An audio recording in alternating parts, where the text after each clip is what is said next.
नमस्कार दोस्तों, आरकेएन एकेडमी पर आपका हार्दिक स्वागत एवं अभिनंदन। दोस्तों, आज हम वर्धन वंश के एक शासक हर्षवर्धन के बारे में जानकारी प्राप्त करेंगे।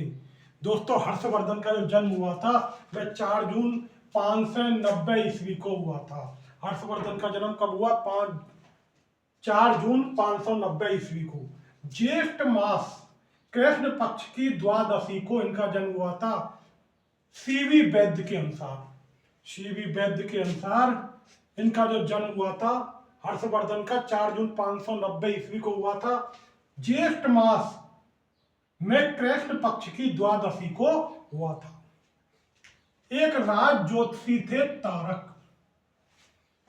उन्होंने इनके जन्म पर क्या कहा कि ये चक्रवर्ती सम्राट बनेंगे। राज ज्योतिषी तारक क्या कह रहे हैं? हर्ष के जन्म पर चक्रवर्ती सम्राट बनने का संकेत दे दिया। किसने दिया? तारक ने। ये कौन थे? राज ज्योतिषी थे। अब वो शासक कब बने? 606 ईस्वी को, 16 वर्ष की आयु में। हर्षवर्धन 16 वर्ष की आयु में 606 ईस्वी को शासक बन गए। किसके आग्रह पर? सेनापति सिंहनाद के आग्रह पर हर्षवर्धन शासक बने 606 ईस्वी को 16 वर्ष की आयु में, और सेनापति सिंहनाद के आग्रह पर ये शासक बने। अब हर्ष का बचपन उसके ममेरे भाई भंडी व मालवराज महासेन गुप्त के पुत्र कुमार सेन और माधव गुप्त के साथ व्यतीत हुआ। तो हर्ष का बचपन किसके साथ व्यतीत हुआ? ममेरे भाई भंडी व मालवराज महासेन गुप्त के पुत्र कुमार सेन गुप्त व माधव गुप्त के साथ व्यतीत हुआ। दोस्तों, हर्षवर्धन ने कौन कौन सी उपाधियां धारण की? शिलादित्य। ये शिलादित्य किसने संबोधित किया हर्ष को? हेनस्वांग ने। हेनस्वांग कौन था? चीनी यात्री था। तो हेनस्वांग ने हर्ष को शिलादित्य नाम से संबोधित किया। दूसरी उपाधि कौन थी? मगधराज। तो मगधराज की उपाधि के बारे में किसने बताया? चीनी यात्री था मा त्वान लिन। चीनी यात्री मा त्वान लिन बताता है कि हर्ष ने 641 ईस्वी में यह उपाधि धारण की। कौन सी? मगधराज। तीसरी उपाधि कौन सी थी? सकलो उत्तरापथनाथ। अब यह उपाधि किसमें मिलती है? पुलकेशिन द्वितीय, चालुक्य शासक था पुलकेशिन द्वितीय, उसके ऐहोल अभिलेख में यह उपाधि मिलती है, सकलो उत्तरापथनाथ। चौथी उपाधि थी भारतीय हातिम। भारतीय हातिम क्यों कहा जाता था हर्षवर्धन को? उसकी दानशीलता के कारण हर्षवर्धन को भारतीय हातिम कहा जाता था। अब हर्षचरित में हर्षवर्धन की कौन कौन सी उपाधियां बताई हैं? हर्षचरित किसने लिखी? हर्षचरित बाणभट्ट ने लिखी। यह हर्षवर्धन का दरबारी कवि था। तो बाणभट्ट ने लिखी हर्षचरित। उसमें कौन कौन सी उपाधियां बताई हैं? चतुष समुद्राधिपति सकल चूड़ामणि। पहली उपाधि कौन सी थी? चतुष समुद्राधिपति सकल चूड़ामणि। महाराज परमेश्वर व सर्व चक्रवर्ती। हर्षचरित में कौन कौन सी उपाधि बताई है हर्ष की? चतुर्थ समुद्राधिपति सकल चूड़ामणि, महाराज परमेश्वर एवं सर्व चक्रवर्ती।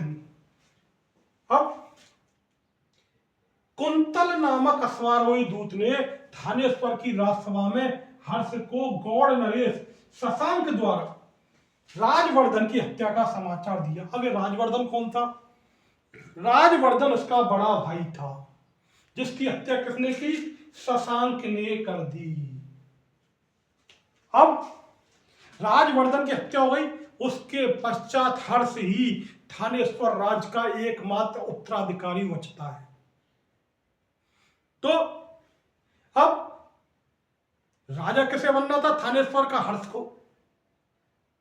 तो पहले तो मना कर दिया हर्ष ने राजा बनने से, शासक बनने से, लेकिन सिंहनाद के आग्रह पर, सेनापति सिंहनाद के आग्रह पर उसने शासक बनना स्वीकार कर लिया और 16 वर्ष की आयु में 606 ईस्वी को 16 वर्ष की आयु में 606 ईस्वी को वह शासक बन।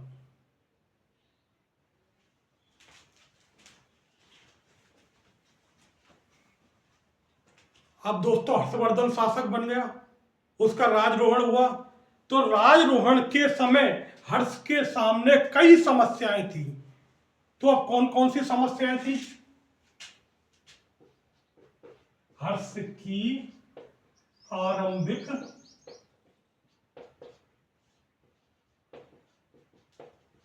समस्याएं। अब कौन कौन सी समस्याएं थी? पहले तो नंबर 1, राजश्री की खोज करना। अब राजश्री कौन थी? राजश्री इसकी बहन थी। राजश्री इसकी बहन थी। मालवा शासक देवगुप्त ने राजश्री के पति ग्रह वर्मा की हत्या कर दी और उसे बंदी बना लिया। तो उसके बाद राजश्री विंध्य के जंगलों की तरफ चली गई। तो पहली समस्या क्या थी? राजश्री की खोज करना।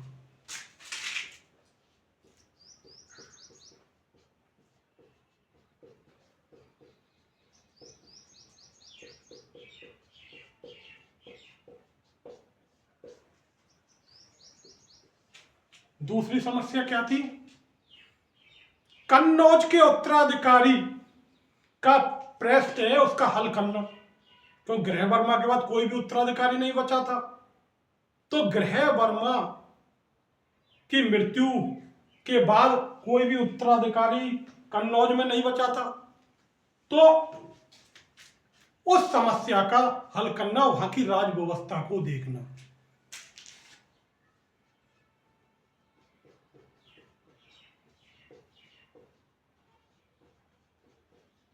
कन्नौज के उत्तराधिकारी के प्रश्न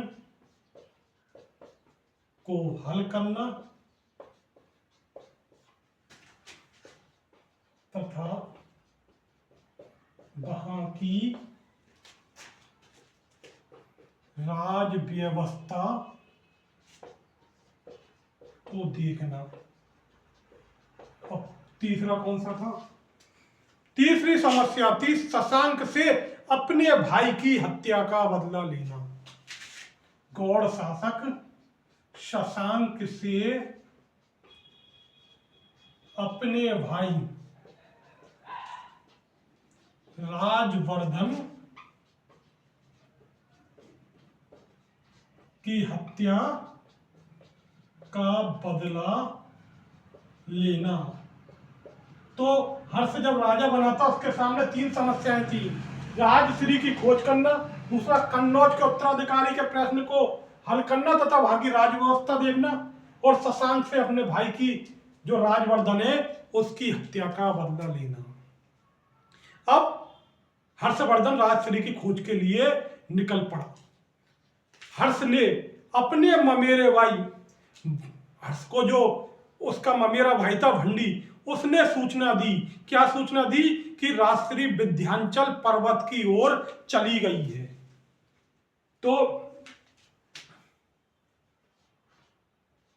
हर्ष को राजश्री के बारे में किसने बताया? उसके ममेरे भाई भंडी ने बताया। क्या बताया? कि राजश्री कहां चली गई है? विंध्य के क्षेत्र की तरफ चली गई है। तो हर्ष को उसके ममेरे भाई भंडी ने राजश्री के विंध्याचल पर्वत की ओर या विंध्याचल क्षेत्र की ओर क्या जाने की सूचना दी। हर्ष ने सेना का नेतृत्व किसे सौंपा? भंडी को सौंपा।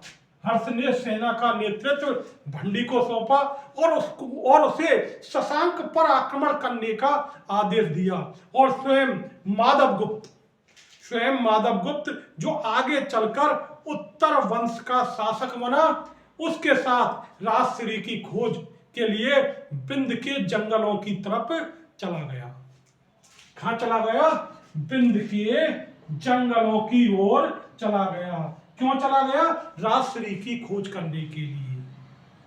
हर्ष ने क्या किया? जो अपने ममीराबाई भंडी को जो सेना का नेतृत्व सौंपा और उसे शशांक पर आक्रमण करने के लिए भेज दिया। स्वयं अब जो है स्वयं माधव गुप्त के साथ राजश्री की खोज के लिए बिंद के जंगलों की तरफ चला गया। अंततः दिवाकर मित्र की सहायता से, किसकी सहायता से? दिवाकर मित्र की सहायता से, दिवाकर मित्र की सहायता से हर्ष ने अपनी बहन का पता लगाया। हर्ष ने अपनी बहन का पता लगाया, यानी राजश्री का पता लगाया। राजश्री का पता लगाया किसकी सहायता से?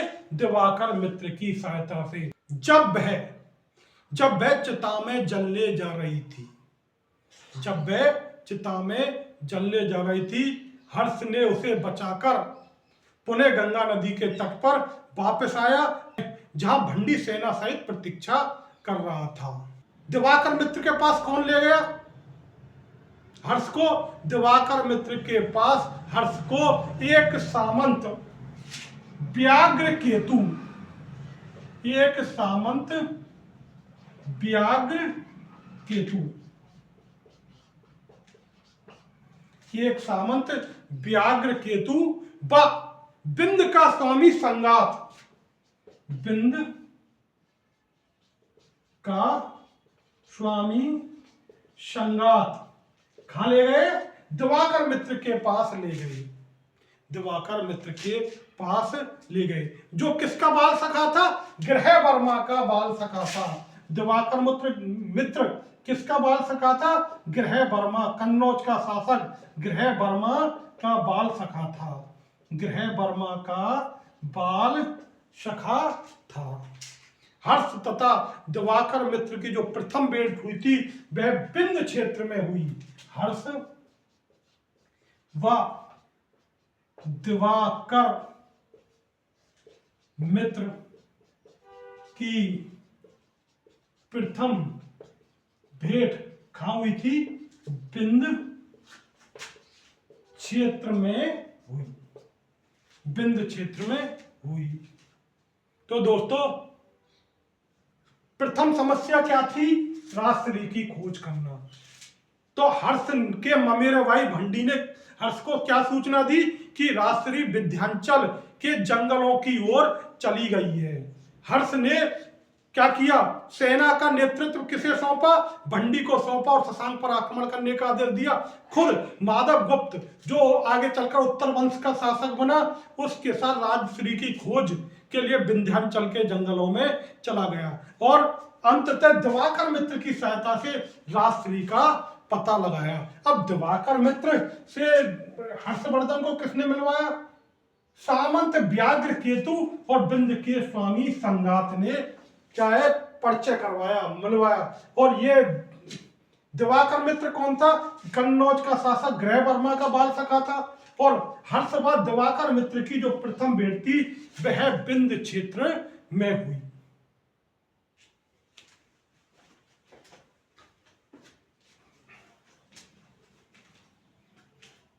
दोस्तों, प्रथम समस्या का हल कर लिया गया, राजश्री की खोज कर ली गई। अब दूसरी समस्या का हल कैसे किया? कन्नौज के उत्तराधिकारी के प्रश्न को हल करना था। तो हेंसवांग के अनुसार कन्नौज के राजनीतिज्ञों ने कन्नौज का राज्यभार ग्रहण करने के लिए किसे आमंत्रित किया? हर्ष को आमंत्रित किया, लेकिन उसने अस्वीकार कर दिया। मैं कन्नौज का शासन स्वीकार नहीं करूंगा। इस हेतु हर्ष ने अब लोकेतेश्वर बोधिसत्व से परामर्श किया। हर्ष ने किससे परामर्श किया? अब लोकेतेश्वर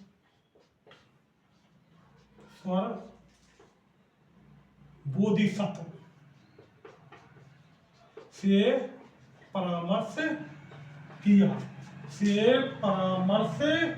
किया, तो हेंसवांग क्या कह रहा है कि कन्नौज के राजनीतिज्ञ थे, उन्होंने हर्ष से आग्रह किया कन्नौज का शासन संभाले, लेकिन उसने अस्वीकार कर दिया। इस पर विचार करने के लिए उसने हर्ष ने अवलोकितेश्वर बोधिसत्व से परामर्श किया। बोधिसत्व ने उन्हें कन्नौज के सिंहासन पर बैठने की क्या है इजाजत दे दी या बैठने के लिए परामर्श दिया। अब बोधिसत्व ने हर्ष को क्या परामर्श दिया कि आप कन्नौज के सिंहासन पर बैठो, लेकिन महाराज की उपाधि धारण मत करो। अतः हर्ष ने आर्यपुत्र या राजपुत्र यानी कुमार की उपाधि के साथ क्या किया, सिंहासन धारण किया और अपना उपनाम क्या रखा, शिलादित्य रखा। अपना उपनाम शिलादित्य रखा। बोधिसत्व ने क्या किया कि आप सिंहासन ग्रहण करने का परामर्श दिया, लेकिन महाराज की उपाधि धारण न करने के लिए कहा। अतः हर्ष ने किस उपाधि के साथ सिंहासन ग्रहण किया, आर्यपुत्र और राजपुत्र की उपाधि के साथ, और अपना उपनाम क्या रखा, शिलादित्य रखा। लेकिन हर्ष ने कालांतर में इस प्रतिज्ञा का उल्लंघन कर दिया और 612 ईस्वी में महाराजाधिराज की उपाधि धारण कर ली। और 612 ईस्वी में क्या उपाधि धारण कर ली, महाराजाधिराज की उपाधि धारण कर ली। महाराजाधिराज की उपाधि धारण कर ली। इसकी पुष्टि किससे होती है, बांसखेड़ा अभिलेख से होती है।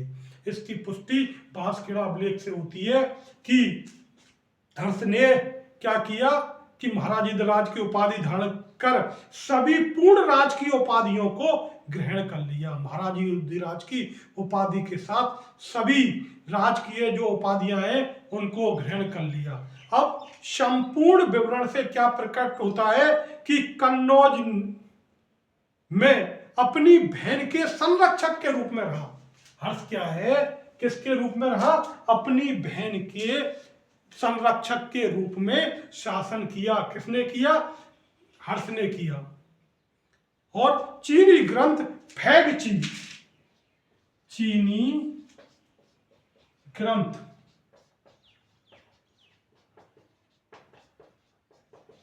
फैगची क्या कह रहा है, फैगची ये कह रहा है कि हर्ष तथा राजश्री साथ साथ, हर्ष तथा राजश्री साथ साथ कन्नौज के सिंहासन पर बैठते थे। ये कौन सा ग्रंथ कह रहा है, फैगची चीनी ग्रंथ है। ये कह रहा है कि राजश्री तथा हर्षवर्धन दोनों एक साथ कन्नौज के सिंहासन पर बैठते थे। कालांतर में हर्ष ने क्या किया, अपनी राजधानी थानेश्वर के स्थान से, जो थानेश्वर था उसके स्थान पर कन्नौज स्थानांतरित कर दी। अब आगे क्या किया हर्ष ने, जो उसकी राजधानी थी थानेश्वर, उसके स्थान पर अपनी राजधानी कहाँ स्थानांतरित कर दी, कन्नौज स्थानांतरित कर दी, ताकि राजश्री के प्रशासनिक कार्यों में पूरी तरह से वह सहायता दे सके। और हर्ष ने इस प्रकार कन्नौज पर 606 ईस्वी में राज्याधिकार कर लिया। अब कन्नौज व थानेश्वर की जो विस्तृत सीमाएं थी उन पर शासन प्रारंभ करने के उपलक्ष्य में उसने एक सम्मत चलाया था।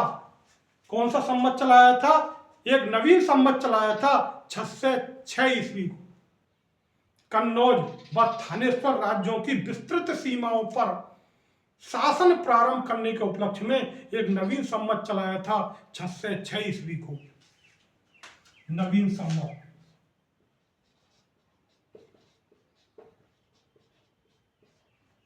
हर्ष सम्मत कब चलाया था, 606 ईस्वी को। और क्यों चलाया था, क्योंकि उसने कन्नौज व थानेश्वर राज्यों की विस्तृत सीमाओं पर शासन प्रारंभ करने के उपलक्ष्य में। तो दोस्तों, कन्नौज के उत्तराधिकारी के प्रश्न को उसने हल कर लिया तथा राज व्यवस्था को देखना शुरू कर दिया। इसका विवरण कहां से मिलता है, हेनस्वांग से मिलता है। हेनस्वांग के अनुसार कन्नौज के राजनीतिक गौ ने क्या है, हर्ष से कहा राजभार ग्रहण करो, लेकिन उसने पहले मना कर दिया। लेकिन अब लोकितेश्वर बोधिसत्व से परामर्श करने के बाद उसने सिंहासन को ग्रहण कर लिया। बोधिसत्व ने क्या परामर्श दिया कि आप राज्य ग्रहण करो, लेकिन अब महाराज की उपाधि धारण मत करो।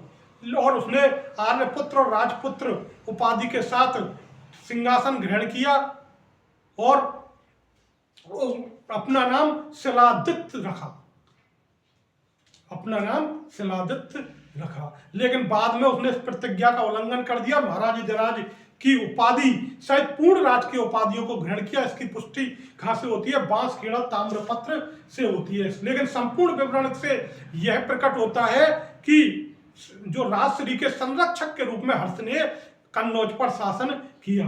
और हर्ष ने चीनी ग्रंथ फैगची क्या कह रहा है? चीनी ग्रंथ फैगची क्या कह रहा था कि कन्नौज के सिंहासन पर राजश्री और हर्षवर्धन साथ साथ बैठते थे। और हर्ष ने आगे चलकर कालांतर में अपनी राजधानी थानेश्वर के स्थान पर किसे बनाया? कन्नौज को बनाया, क्योंकि वह पूरी तरह से प्रशासनिक कार्यों को देख सके। और हर्ष ने कन्नौज पर राज्य अधिकार की जो तिथि मानी जाती है वह 606 ईस्वी मानी जाती है। और कन्नौज व थानेश्वर राज्यों की विस्तृत सीमाओं पर शासन प्रारंभ करने के उपलक्ष्य में एक संवत चलाया था, हर्ष संवत 606 ईस्वी। हर्षवर्धन ने कन्नौज पर राज शासन ग्रहण करते हुए हर्ष द्वारा ली गई प्रतिज्ञा का उल्लेख भी किया है।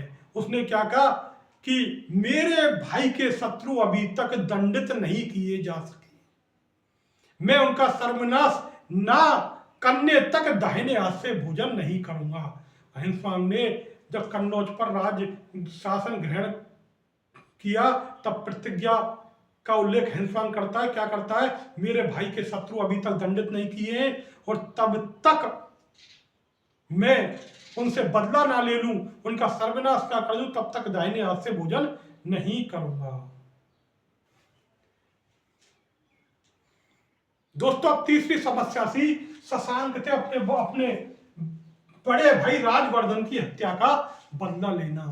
उस समय जब वह राजश्री को खोज कर लाया था उस समय शशांक कन्नौज के आसपास मंडरा रहा था, लेकिन अपने मित्र मालवराज देवगुप्त के मारे जाने तथा हर्ष भास्कर वर्मा की मैत्री संधि से भयभीत होकर शशांक बिना सूचना के कन्नौज छोड़ दिया। लेकिन उसके बाद हर्ष और शशांक के बारे में युद्ध के विषय में जो इतिहासकार हैं उनमें काफी मतभेद है कि शशांक को पराजित किया था या नहीं किया था। लेकिन शशांक के बारे में हम जब साम्राज्य विस्तार के बारे में बताएंगे तब बताएंगे।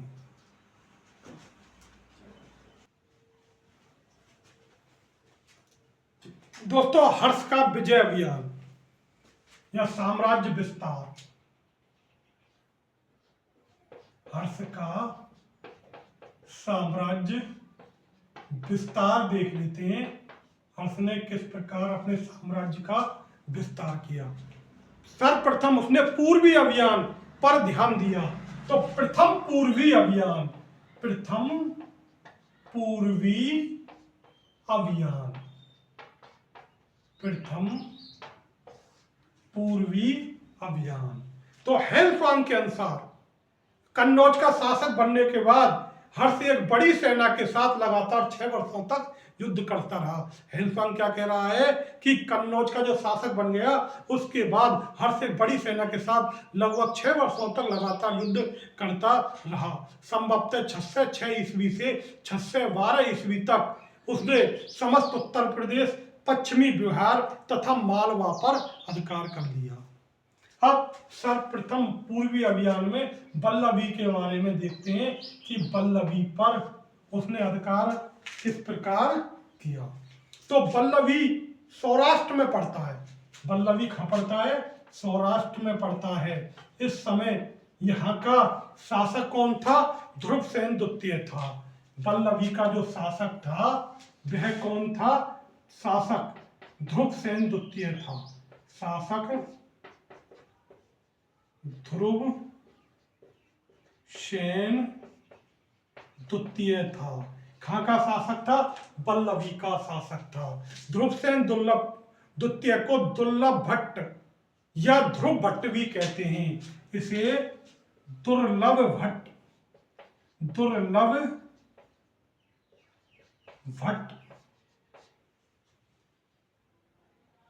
या ध्रुव भट्ट भी कहते हैं। दुर्लभ भट्ट या ध्रुव भट्ट भी कहते हैं। बल्लभी का जो शासक था ध्रुवसेन द्वितीय, उसे दुर्लभ भट्ट या ध्रुव भट्ट भी कहते हैं।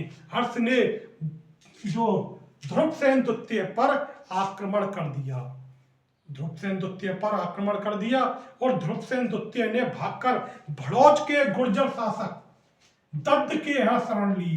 भड़ौच के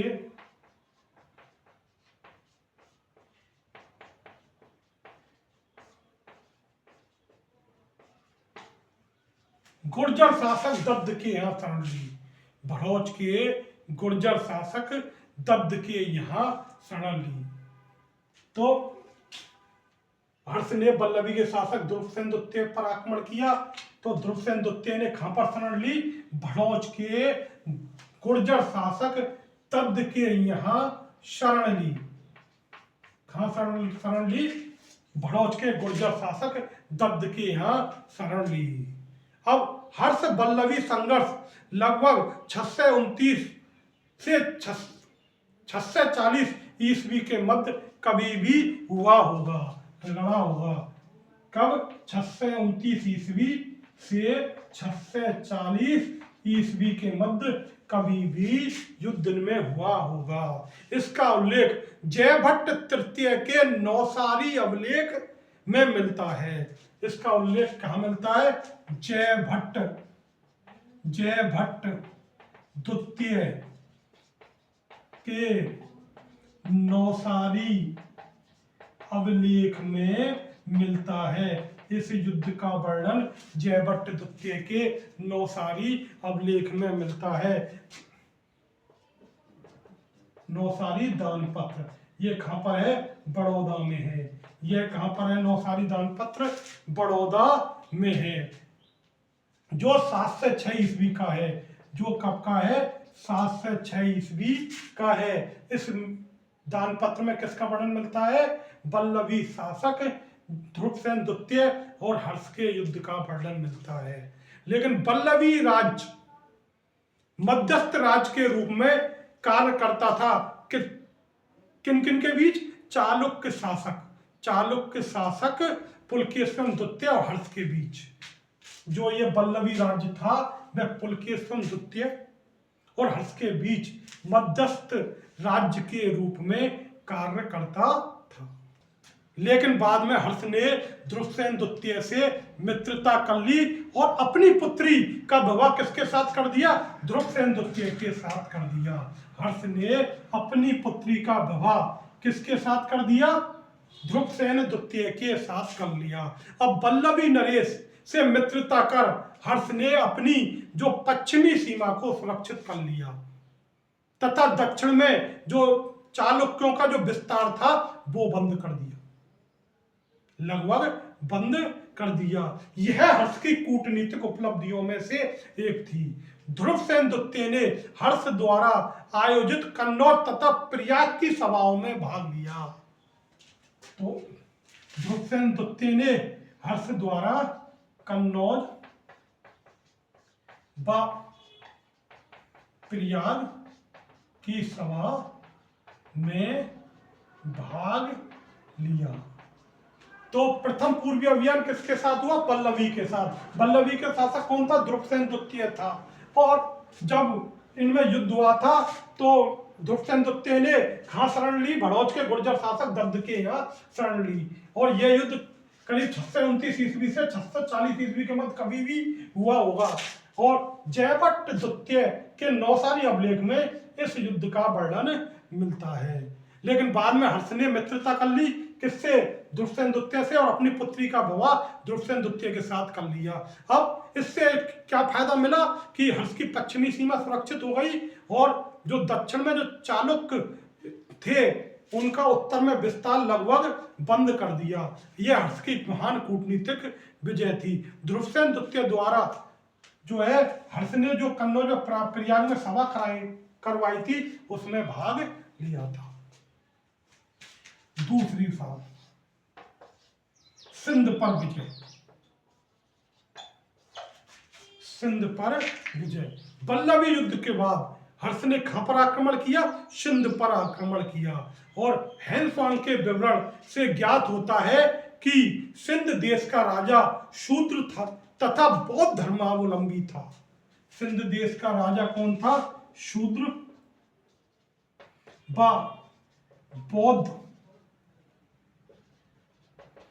धर्मावलंबी था, बौद्ध अनुयायी था, बौद्ध अनुयायी था। हर्ष ने उसे परास्त किया, हर्ष ने उसे परास्त किया और उससे भेंट तथा उपहार आदि से ही संतुष्ट हो गया। हर्ष ने उसे परास्त किया और उसने सिर्फ उपहार और भेंट ली। किससे? सिंध के राजा थे। सिंध का शासक संभव से सहासी राम था। सिंध का शासक संभवत है सहासी राम था।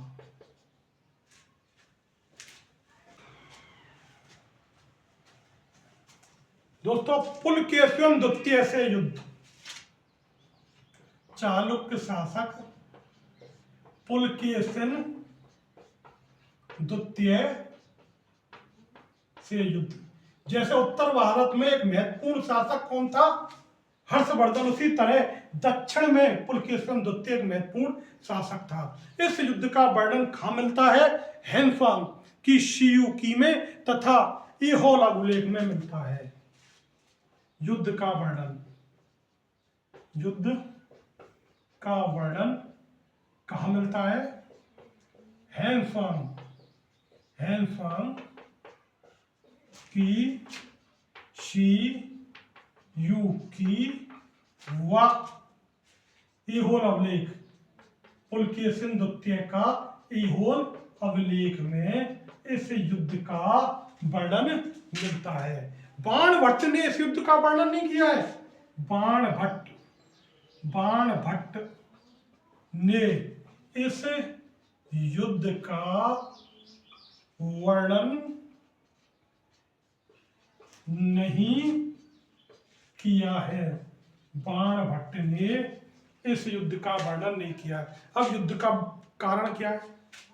युद्ध का कारण, युद्ध का कारण, तो युद्ध का कारण था हर्ष ने जब बल्लभी विजय प्राप्त की थी तो उसकी जो सीमाएं हैं वह नर्मदा नदी एवं विंध्याचल पर्वत तक पहुंच गई थी और उधर पुलकेशिन द्वितीय उत्तरी भारत में अपना विस्तार करना चाहता था। युद्ध का कारण क्या था? हर्ष विजय के फलस्वरूप हर्ष की सीमाएं नर्मदा नदी या विंध्य क्षेत्र तक पहुंच गई। उधर पुलकेशिन द्वितीय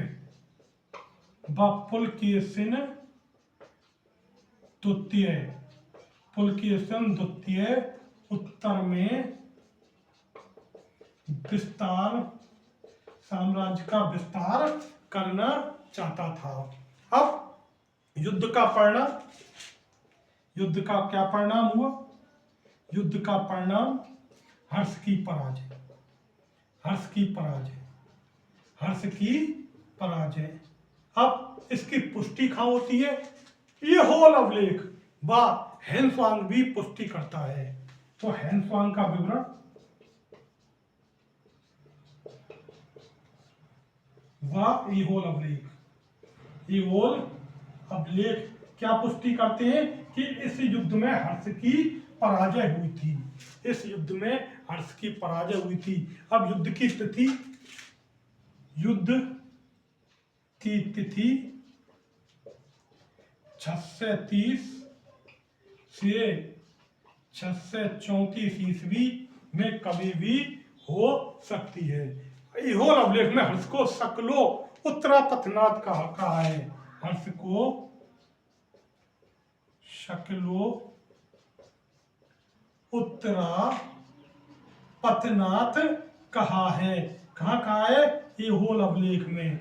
एहोल अभिलेख में हर्ष को सकलो उत्तरा पतनात कहा है। एहोल अभिलेख में हर्ष की गज सेना का उल्लेख है। हर्ष की एहोल अभिलेख, एहोल अभिलेख में हर्ष की गज सेना का उल्लेख है। हर्ष की गज सेना का उल्लेख सिर्फ एहोल अभिलेख में ही मिलता है। और हर्ष के जो गज का यानी हाथी का नाम क्या था? दर्शपात। तो हर्ष के गज का नाम दर्शपात था। दर्शपात था। तो दोस्तों, दक्षिण के शासक पुलकेशिन द्वितीय के साथ युद्ध हुआ था। किसका? हर्ष का। इसका वर्णन हेनफांग की सीयू की व एहोल अभिलेख में मिलता है। बाणभट्ट ने इस युद्ध का वर्णन नहीं किया। युद्ध का कारण क्या था? हर्ष की सीमा नर्मदा नदी या विद्युत क्षेत्र तक पहुंच गई थी। उस दौरान पुलकेशिन द्वितीय उत्तर में अपना विस्तार करना चाहता था। युद्ध का परिणाम क्या था? हर्ष की पराजय। इसका पुष्टि किससे होती है? हेनफांग व एहोल अभिलेख से। युद्ध की तिथि 630 ईस्वी से 634 ईस्वी। हर्ष सकलो उत्तर पतनात कहा है हर्ष को। किसमें? एहोल अभिलेख में। एहोल अभिलेख में हर्ष की गज सेना का उल्लेख मिलता है। हर्ष की गज सेना गज का नाम दर्शपात था। हर्ष के गज का नाम दर्शपात था।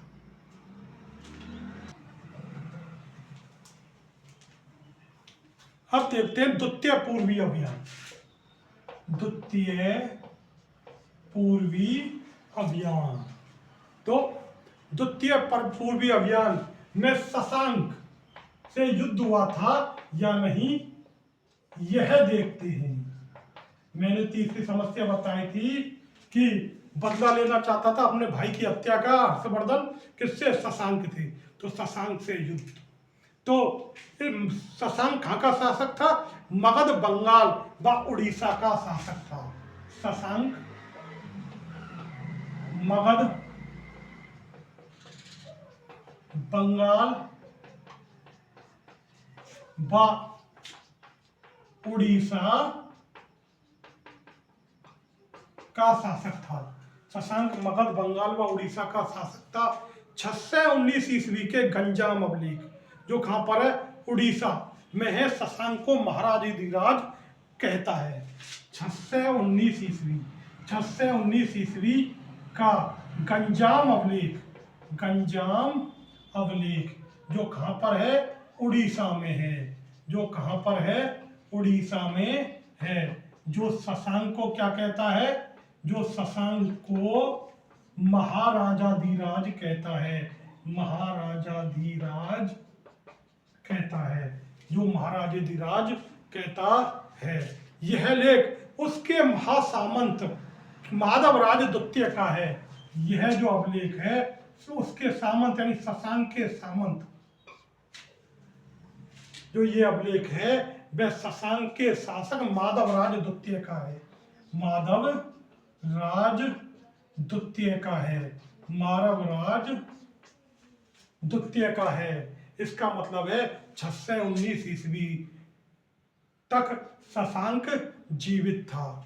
और शशांक के विरुद्ध जो प्रारंभिक प्रयास से वो हर्ष के सफल नहीं हुई। 629 ईस्वी,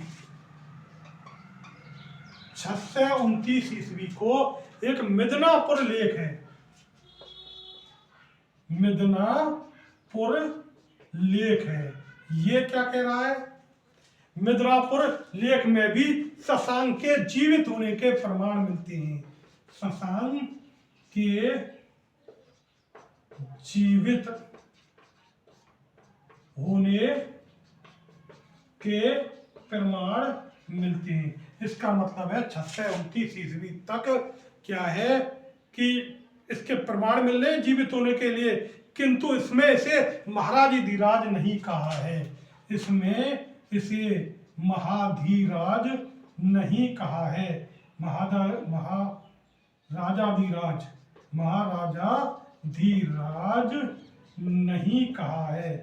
नहीं कहा है। इसका मतलब है इसके प्रतिष्ठा में कमी आ रही है, जीवित तो है, इसकी प्रतिष्ठा में कमी आ रही है। इसी समय रोहितासगढ़ से प्राप्त होने वाली जो मुद्रा है उसमें इसे क्या कहा गया, महासामंत कहा गया है। रोहितासगढ़ से मुद्रा प्राप्त हो रही है, इसमें इसे महासामंत कहा गया है। इसे महासामंत कहा गया है। कहने का मतलब है यह किसी राजा का सामंत होने का प्रतीक है। इसका मतलब है इसकी घटती हुई राजनीतिक सत्ता की ओर ये बातें इंगित कर रही हैं। शे किया फेंग चे नामक चीनी साक्ष्य है।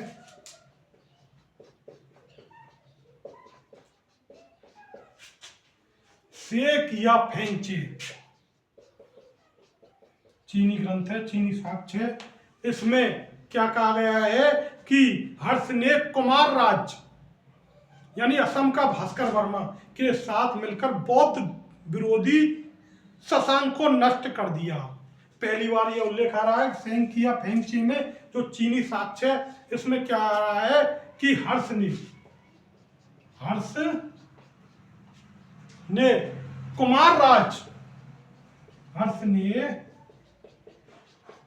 कुमार राज यानी कि असम का शासक था भास्कर वर्मा, असम का शासक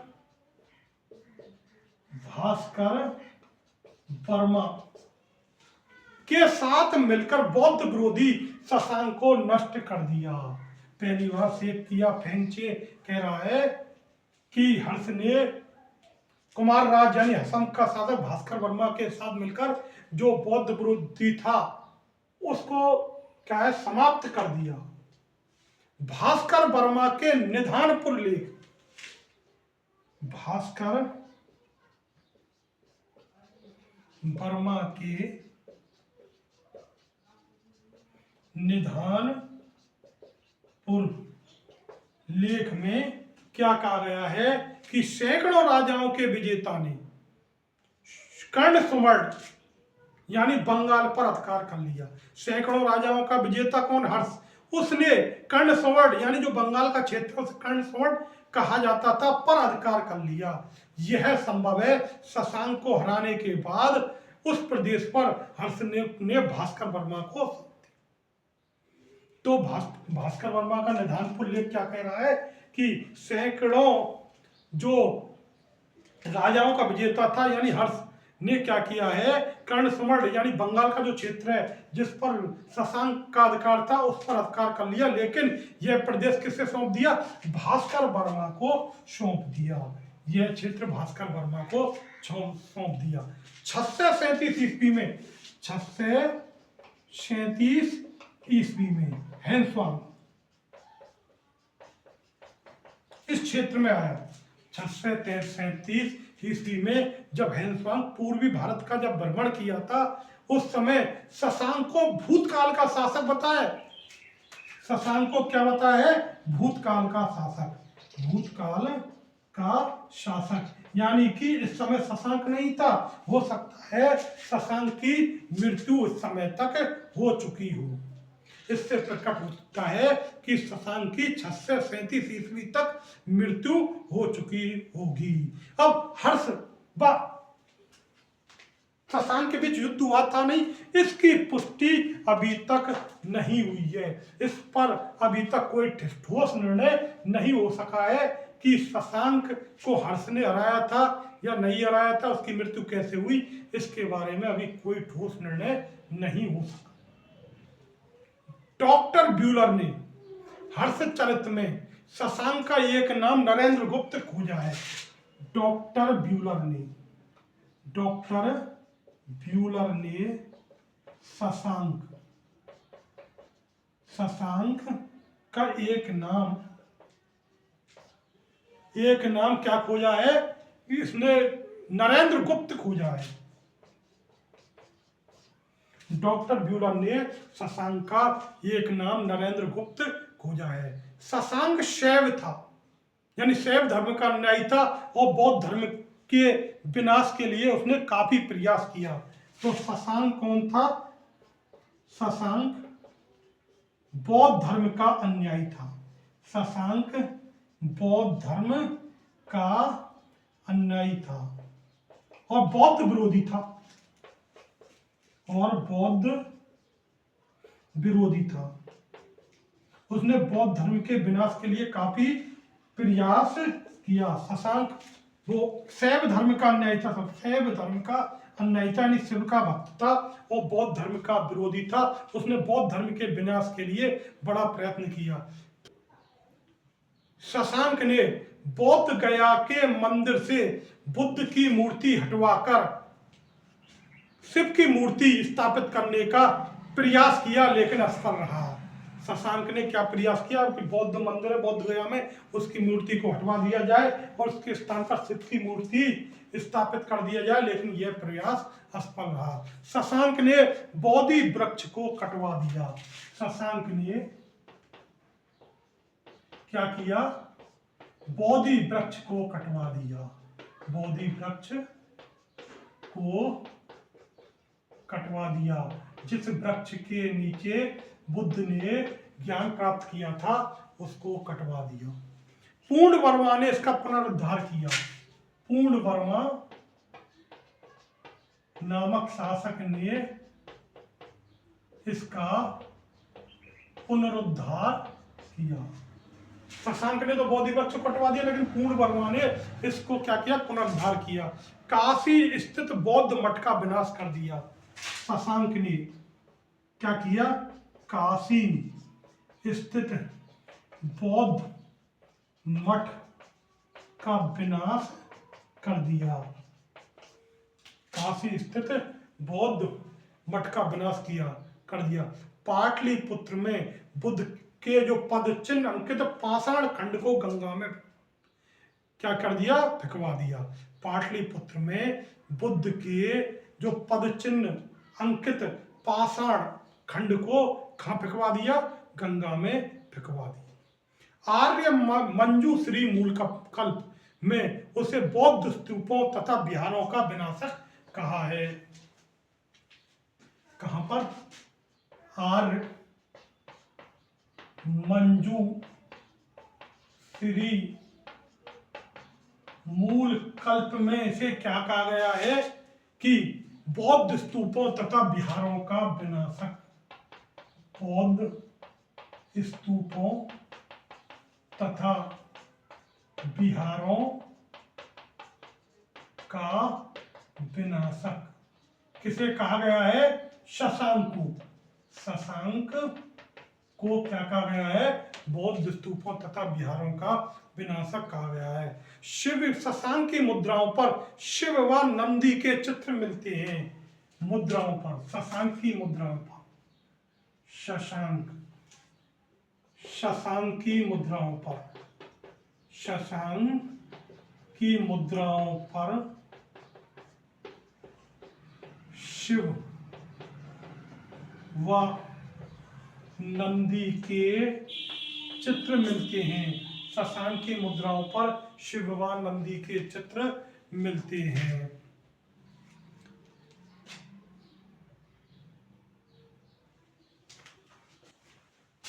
दोस्तों, द्वितीय पूर्वी अभियान का विवरण हमें चीनी यात्री मतवान लिन द्वारा मिलता है। इसका जो वर्णन मिलता है द्वितीय पूर्वी अभियान जो अभियान का, वह चीनी यात्री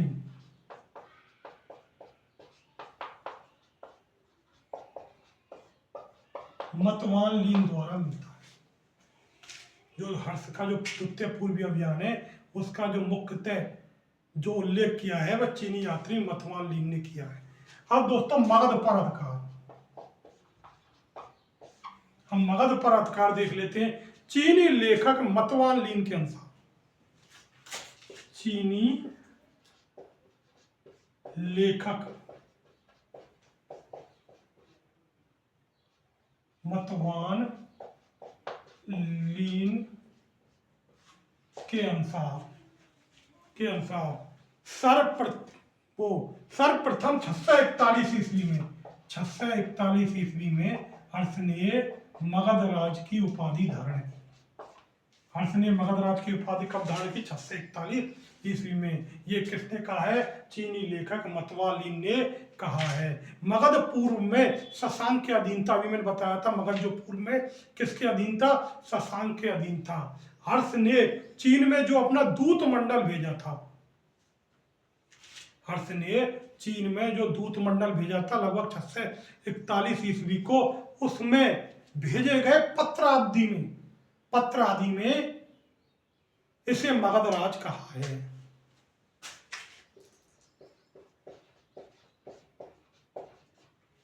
हर्ष ने जो अपना दूत मंडल चीन भेजा था,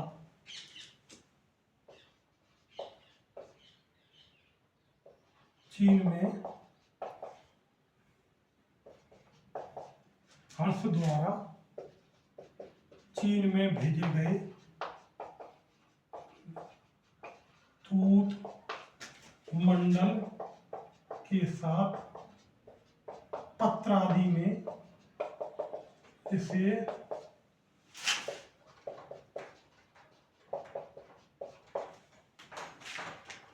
मगध राज कहा है। तो हर्ष ने चीन में जो अपना दूत मंडल भेजा था, उसमें भेजे गए पत्र आदि में इसे क्या कहा गया है? मगध राज कहा गया है। हैंसवांग मगध का राजा पूर्ण वर्मा बताता है। मगध का राजा, मगध का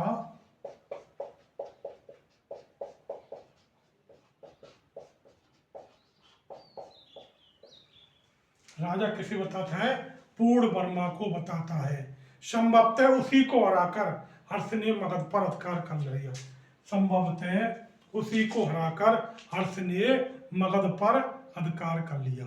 संभवतः उसी को हराकर हर्ष ने मगध पर अधिकार कर लिया। अब दोस्तों कांगोद प्रदेश,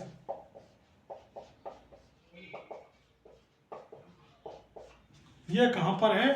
गंजाम उड़ीसा में।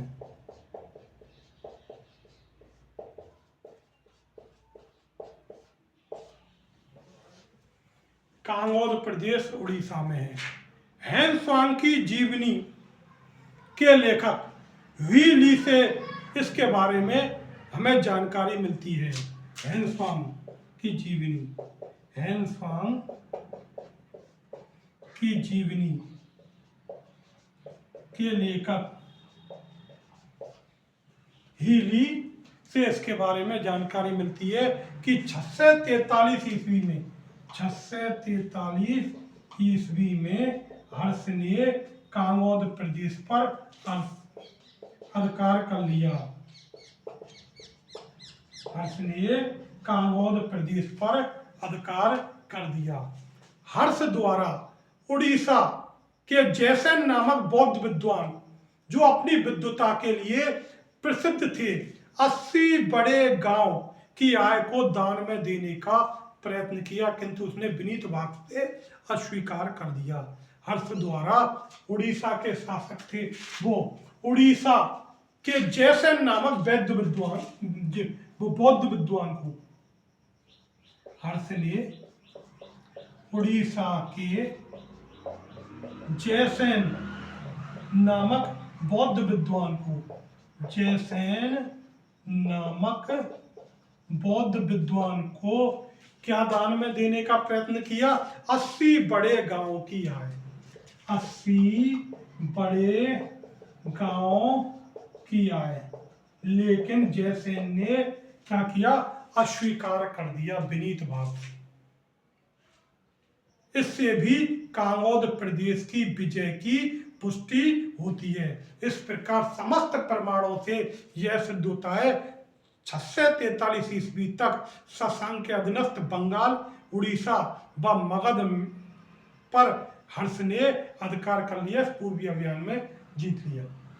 अब हर्ष व नेपाल, नेपाल के बारे में देख लेते हैं कि हर्ष व नेपाल के साथ कैसे संबंध थे। हर्ष चरित्र से ज्ञात होता है कि हर्ष ने हिमाच्छादित पर्वतों के दुर्गम प्रदेश को प्राप्त कर लिया था। हर्ष चरित्र से क्या ज्ञात होता है? हर्ष ने हिमाच्छादित जो पर्वतों के दुर्गम प्रदेश को प्राप्त कर लिया था। मूलर महोदय ने सर्वप्रथम यह मत प्रतिपादित किया, हर्ष ने नेपाल पर विजय प्राप्त की। तो मूलर महोदय ने सर्वप्रथम क्या मत प्राप्त किया? हर्ष ने नेपाल पर विजय प्राप्त की। नेपाल पर विजय प्राप्त की किसने? मूलर महोदय ने, बूलर महोदय ने, बूलर महोदय ने, बूलर महोदय ने सर्वप्रथम यह मत प्रतिपादित किया कि हर्ष ने नेपाल विजय प्राप्त की थी।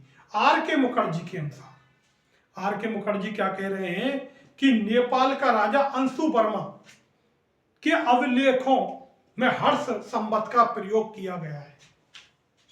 नेपाल के राजा कौन थे? अंशु वर्मा। उस पर किसका प्रयोग हुआ है? हर्ष संवत का प्रयोग, हर्ष संवत का प्रयोग किया है। ये कौन कह रहे हैं? आर के मुखर्जी। आर के मुखर्जी महोदय क्या कह रहे हैं कि हर्ष, जो नेपाल का शासक था अंशु वर्मा, उसने अपने अभिलेखों पर हर्ष संवत का प्रयोग किया, इससे भी विजय की पुष्टि होती थी, इससे भी विजय की पुष्टि होती थी। लेकिन लेवी के अनुसार हर्ष द्वारा जो विजित क्षेत्र था वह तुषार था। हर्ष द्वारा जो विजित प्रदेश था वह तुषार था। लेवी महोदय क्या कह रही हैं? लेवी महोदय कह रहे हैं कि जो हर्ष द्वारा जो प्रदेश था वह तुषार था, यानी कि हर्ष द्वारा यानी तुर्क था। हर्ष द्वारा जो विजय क्षेत्र था वह तुर्क था। गौरी शंकर चटर्जी के अनुसार हिमाच्छादित क्षेत्र सुवर्ण गोत्र देश था जहां स्त्रियां शासन करती थी। गौरी शंकर चटर्जी महोदय क्या कह रहे हैं? चटर्जी महोदय कह रहे हैं जो हिमाच्छादित क्षेत्र था वह सुवर्ण गोत्र देश था। सुवर्ण गोत्र देश था जहां पर स्त्रियां शासन करती थी। इस प्रकार हर्ष की नेपाल विजय को पूर्णतः सत्य नहीं माना जा सकता है। हो सकता है नेपाल उस समय स्वतंत्र राज्य रहा।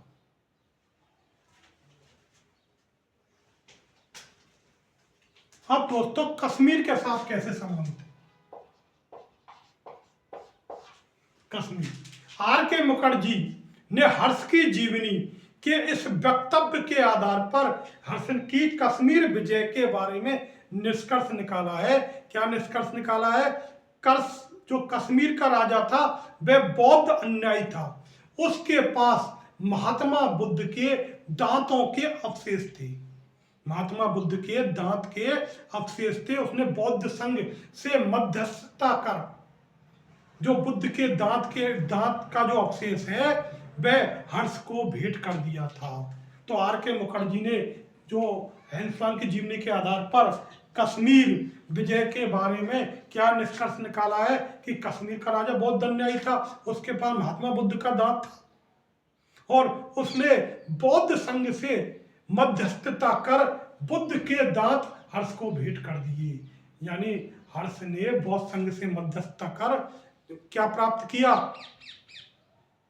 जो कश्मीर का राजा था उससे बुद्ध के दांत के अवशेष प्राप्त किए। हर्ष ने इस पर कन्नौज में एक स्तूप का निर्माण करवाया। हर्ष ने इस पर कन्नौज में स्तूप का निर्माण करवाया। हर्ष ने बुद्ध के दांत के अवशेष किससे प्राप्त किए? कश्मीर के राजा से। कश्मीर के राजा से प्राप्त किए और कन्नौज में इस पर एक स्तूप का निर्माण करवाया। हर्ष ने एक स्तूप का निर्माण करवाया। हर्ष का समकालीन कश्मीर शासक कौन था? दुर्लभ वर्धन था। कश्मीर शासक संभवतः दुर्लभ वर्धन था। इस समय संभवतः कश्मीर का शासक कौन था? दुर्लभ वर्धन था।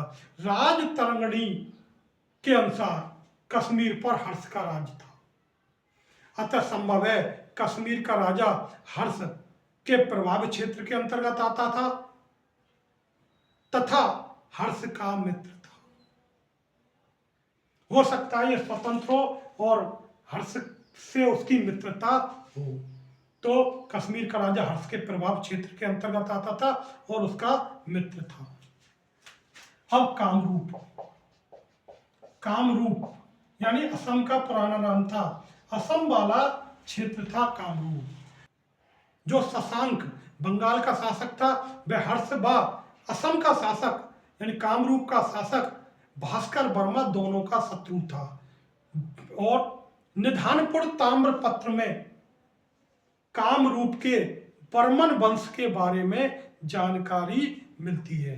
भास्कर वर्मा हर्ष द्वारा आयोजित प्रयाग तथा कन्नौज की सभाओं में भाग लिया। प्रयाग व कन्नौज में जो सभा हुई थी उसमें भास्कर वर्मा जो किसका शासक था? कामरूप का, उसमें भाग लिया था और हर्ष का मित्र था। हर्ष से मैत्रीपूर्ण संबंध स्थापित किए तथा भास्कर वर्मा शैव धर्म का अनुयायी था। भास्कर वर्मा शैव धर्म का अनुयायी था तथा हर्ष का मित्र था।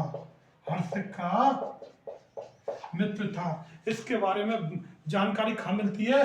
निधानपुर ताम्रपत्र में कामरूप के जो बर्मन वंश हैं उसके बारे में जानकारी मिलती है। इसने जो हर्ष द्वारा प्रयाग तथा कन्नौज में जो सभाएं कराई थी उसमें भाग लिया था। भास्कर वर्मा ने हैंसवांग से लायत सो के ग्रंथ का संस्कृत अनुवाद करने का आग्रह किया। भास्कर वर्मा ने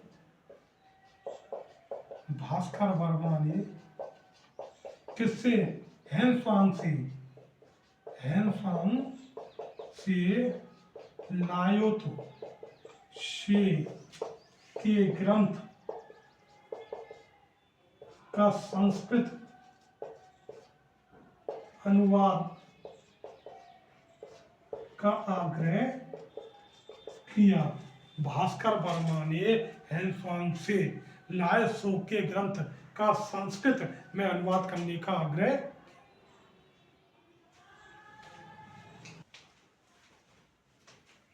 दोस्तों, हर्ष के विदेशों से संबंध।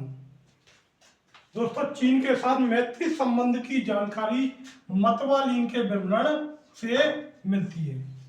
चीन के साथ जो जानकारी मिलती है मतवालीन के विवरण से मिलती है। 641 ईस्वी में चीनी सम्राट ताइसुंग के दरबार में हर्ष ने एक ब्राह्मण दूत भेजा था।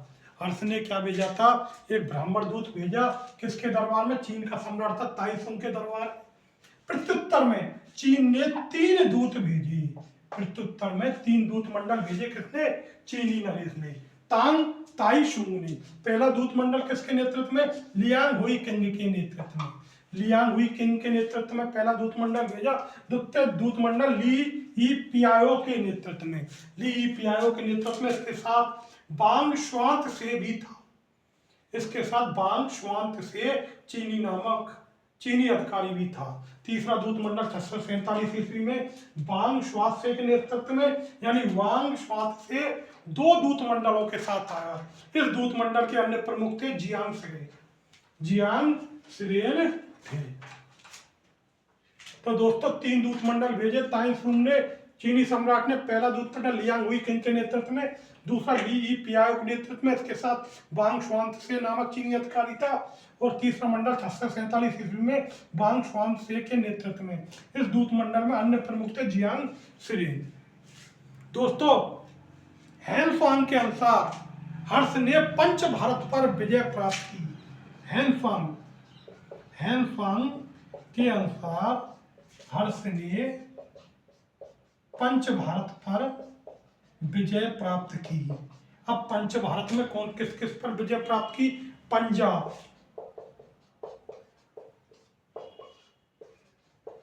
कन्नौज, पंजाब, कन्नौज, बंगाल, बिहार व उड़ीसा। तो पंच भारत पर विजय प्राप्त की हिंदुस्तान ने पंजाब, कन्नौज, बंगाल, बिहार व उड़ीसा। इस प्रकार लगभग समस्त उत्तरी भारत हर्ष के आधिपत्य में आ गया था।